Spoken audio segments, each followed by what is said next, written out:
Operasi-operasi militer itu tahapan awal dalam menghancurkan hak politik rakyat bangsa West Papua untuk merdeka sama seperti negara lainnya di atas muka bumi. Papua! Papua! Free Palestine! Free monarchy! Ya, teman-teman, kami yang bergabung dalam Front Pelajar dan Mahasiswa Peduli HAM dan Demokrasi di West Papua datang di depan gedung Perserikatan Bangsa-Bangsa atau gedung PBB untuk melakukan aksi pelaporan. Aksi pelaporan tentang problem HAM dan demokrasi yang terjadi terlebih khusus di atas tanah West Papua. Bicara soal HAM dan demokrasi dan yang terjadi di West Papua, problem ini telah terjadi sejak tahun 1963 ketika aneksasi secara paksa dilakukan oleh Indonesia, Belanda, dan Amerika Serikat melalui persetujuan Perserikatan Bangsa-Bangsa atau PBB, kawan-kawan.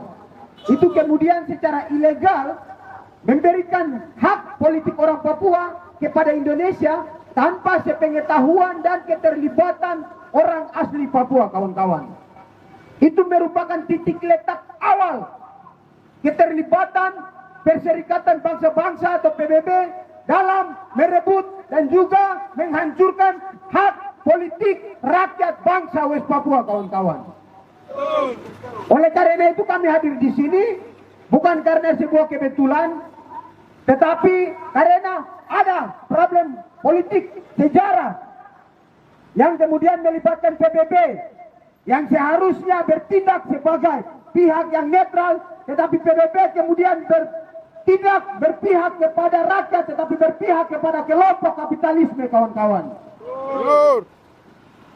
Setelah penyerahan paksa teritori wilayah West Papua ke Indonesia yang dilakukan oleh Indonesia, Amerika, Belanda, dan keterlibatan PBB, pelanggaran HAM dan pelanggaran HAM terus terjadi di atas tanah West Papua, kawan-kawan.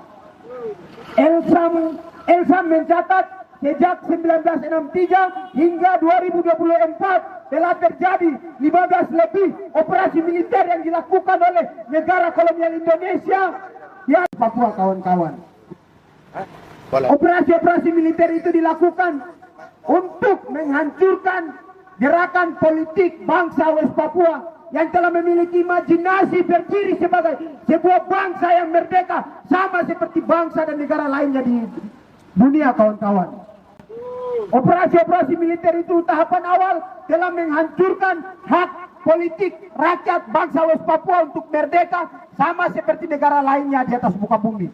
Yang kedua, operasi-operasi militer yang dilakukan di atas tanah West Papua telah memakan korban ribuan masyarakat sipil Papua, kawan-kawan.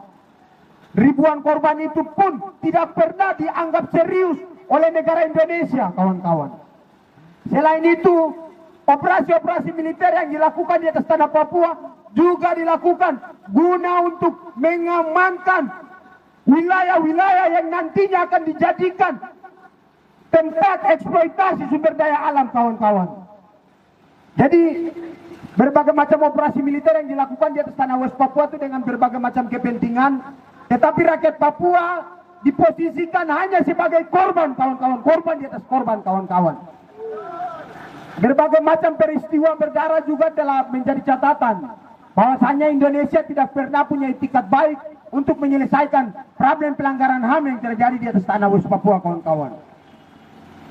Biak berdarah, Paniai berdarah, Wamena berdarah, Wasior berdarah, Uncen berdarah, dan kasus-kasus berdarah lainnya tidak pernah ditanggapi dan tidak pernah diselesaikan oleh negara kolonial Indonesia, kawan-kawan.